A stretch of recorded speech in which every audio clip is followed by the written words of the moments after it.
አሁን የገባ መረጃ ነው። እነ ሰራዊት ፍቅሬ ዛሬ ፍርድ ቤት ቀርበው ነበረ። ከፊንቴክ ጋር በተያያዘ እስር ላይ መሆናቸው ይታወቃል። ምርመራ እየተደረገባቸው ነው።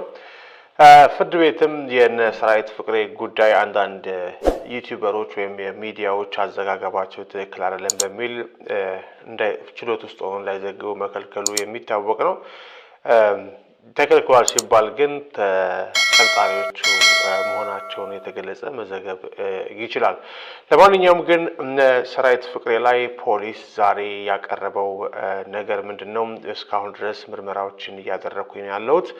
አሁንም በተጨማሪ የሚቀሩ ምርመራዎች አሉ። ስለዚህ 14 ቀናት ይፈቀድልኝ የሚል ጥያቄ ያቀርቧል። በሰራዊት ፍቅሬ፣ በመንሱር ጀማል፣ በሰለሞን ቦጋለ፣ በዳንኤል ተገኝ እንደዚሁም ደግሞ በይገረም ደጀኔና በካሊድ በተባለው ግለሰብ እንደዚሁም በአብርሃም ግዛው ላይ የተከሳሽ ጠበቆች ደግሞ የደንበኞቻችን በዋስ ወጥተው ፖሊስ ምርመራውን መቀጠል ይችላል፣ ስለዚህም ዋስትና ይፈቀድላቸው የሚል መከራከሪያ አቅርበዋል። ፍርድ ቤቱም ለፖሊስ 14 ቀን ልፍቀድ ወይስ አልፍቀድ በሚለው ላይ ለመወሰን ለሚያዝያ 14 ተለዋጭ ቀጠሮ መስጠቱን ሰምተናል። ያለው መረጃ በፊንቴክ ማጭበርበር የተጠረጠሩ ታዋቂ ግለሰቦች ዛሬ ፍርድ ቤት ቀረቡ። በፊንቴክ ኢንቨስትመንት ስም በተፈጸመ መጠነ ሰፊ የገንዘብ ማጭበርበር ወንጀል ተጠርጥረው በቁጥጥር ስር የዋሉ ታዋቂ አርቲስቶችና የቲክቶክ ተጽዕኖ ፈጣሪዎች ዛሬ በፌዴራል መጀመሪያ ፍርድ ቤት ቀርበዋል። መርማሪ ፖሊስ ላለፉት ቀናት ሲያከናውን የቆየው ምርመራ ሂደት ለችሎቱ ያስረዳ ሲሆን በቀጣይም የሚከተሉትን ነጥቦች ለማከናወን ተጨማሪ 14 ቀናት የምርመራ ጊዜ እንዲሰጠው ጠይቋል።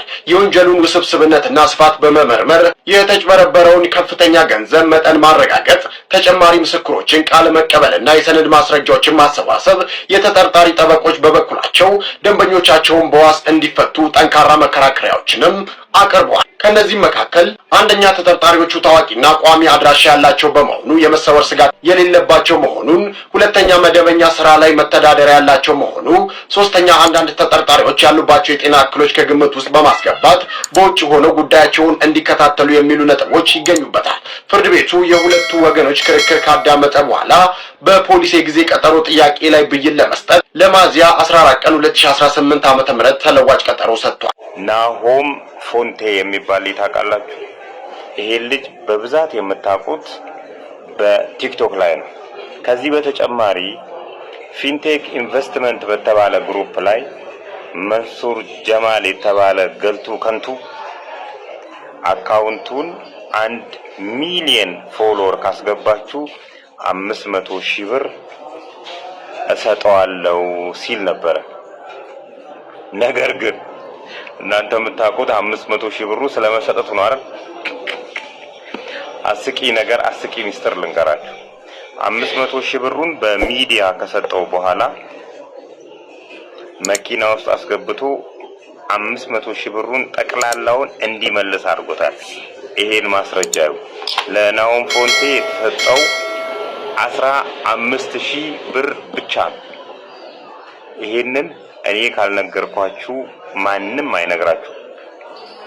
ናሆም ፎንቴ የተሰጠው ብር 15,000 ብር ብቻ ነው።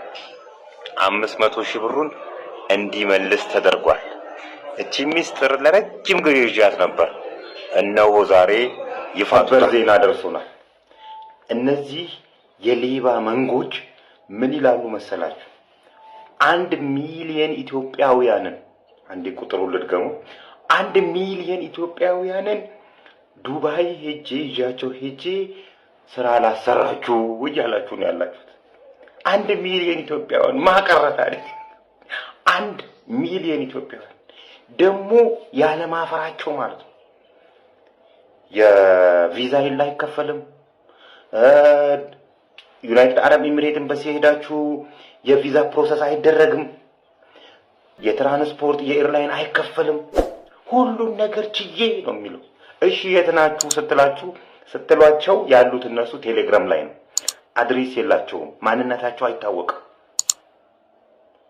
በጠራራ ፀሐይ ነው የምላችሁ። በጠራራ ፀሐይ እነዚህን 3 ቲክቶከሮች ተጠቅመው በጠራራ ፀሐይ ከ1 ሚሊዮን ኢትዮጵያውያን ላይ 500 ብር ይለቁሙ። መመስገቢያ ብቻ 500 ብር እያሉ ነው ያሉት። አባቴ 500 ሲባዛ በ1 ሚሊዮን። ይሄንን ለነዚህ ቲክቶከሮች የድርሻቸውን ይቦጭቁላቸዋል። እንደዚህ የሚባል ነገር የለም። በዚህ እንዴ እንትን አይደለም እኮ የምትሄደው፣ ኢሉባቡር እኮ አይደለም የምትሄደው፣ ዱባይ ነው ትሪ ተባልኩ። ኤክስፒሪየንስ የለውም ይላል። ምንም አይነት ኤክስፒሪየንስ አያስፈልጋችሁም፣ የትምህርት ደረጃ አያስፈልጋችሁም፣ እድሜ አያስፈልጋችሁም ይላል። ለቅሞ ሊሸጠን ነው እንዴ? ሊፈጨን ነው እንዴ? እላችኋለሁ። ዱባይ ሄዳለሁ ብለህ በቴሌግራም በሚሰጥ በኢትዮጵያ ባንኮች አማካኝነት ለዚህ ኢቲኤች ለተባለ አጭበርባሪ ሌባ ድርጅት ብርን አስገብተህ ነገ መጮ የተጠቀሙበትን ሲስተም ልንገራችሁ። ትንንሽ ብሮችን ከብዙ ሰው መልቀም ነው። ትንንሽ ብሮች ከብዙ ሰው ሲለቀሙ ብዙ ነው የሚሆኑት። ያለፉት እንኳን ከአንድ ሰው ብዙ ብር መቀበል ነበር።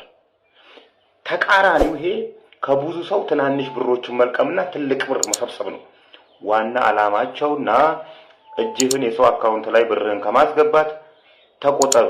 ይድረሳቸው ፖሊስ እነዚህን ሰዎች ደርሶ አንድ እስኪላቸው ድረስ። መቼውስ የሰራተኛና ማህበራዊ ጉዳይ ተኝቷል፣ ሰላምና ሚኒስቴርም ተኝቷል። እነሱ ደርሰው እነዚህ ሰዎች ሃይ እስኪሏቸው ድረስ እናንተ ለሰዎች ድረስ ሼር፣ ኮፒ ሊንክ ምናምን አድርጉ።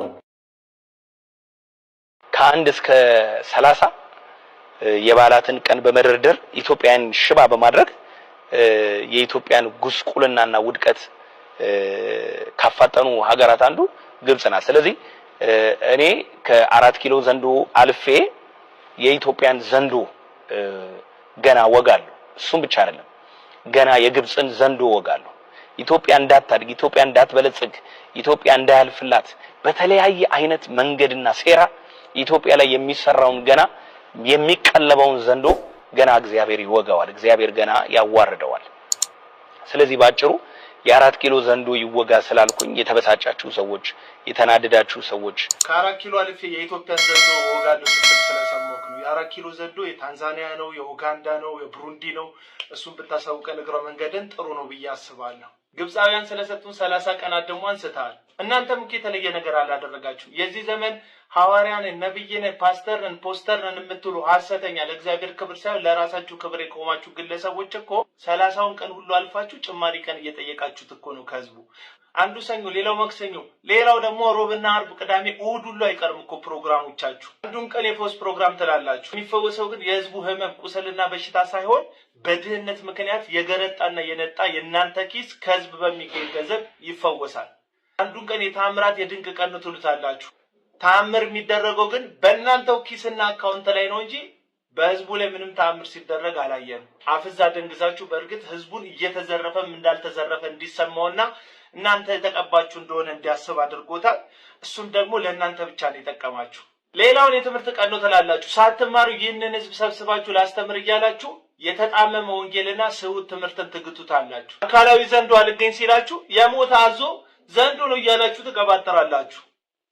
ፓስተር ዶጮ እያጠመቀ ይሄ ዘንዶ ይሄ አዞ መጥቶ የፓስተሩን እግር ያዘ። የኢትዮጵያን ህዝብ በተለይ ደግሞ ፕሮቴስታንቱን እጅግ በጣም በመቀለብ የተቸገረው እናንተ የምትሉትን ዘንዶ ሳይሆን በቀኝ የማታውቁትን ሐሰተኛ አስተማሪዎች፣ ሐዋርያት፣ ነቢያቶች ተብዮችን ነው እንጂ ዘንዶ ለምትሉ ጉዳይ የኢትዮጵያ እናቶች፣ አባቶች፣ ህፃናት ጸሎት ይበቃል። እናንተ አታስፈልጉን።